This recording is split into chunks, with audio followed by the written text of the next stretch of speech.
C'est marrant parce que j'ai dit que je suis un analphabète en musique. Ah, tu te sous-estimes. Voilà.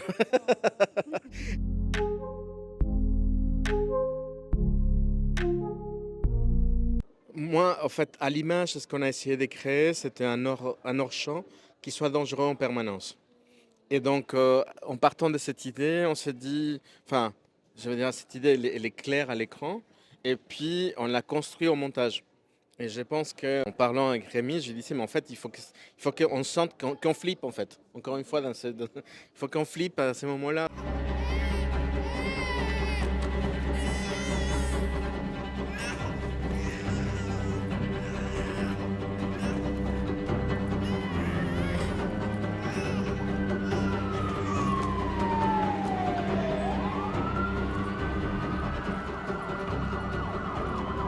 L'idée, c'était plutôt d'avoir des mouvements de glissando de l'orchestre qui créent une tension. Des fois, c'est des quarts de ton.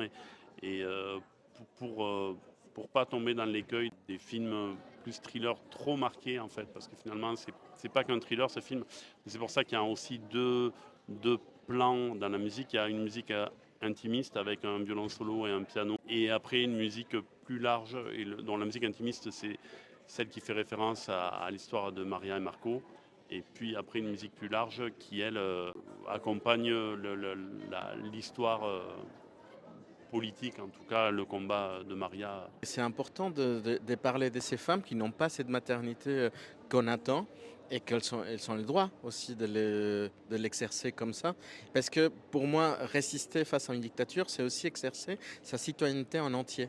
Et donc elle est tout simplement citoyenne en fait. Elle fait rien non plus d'extraordinaire dans le sens où elle croit à ses convictions, elle va jusqu'au bout.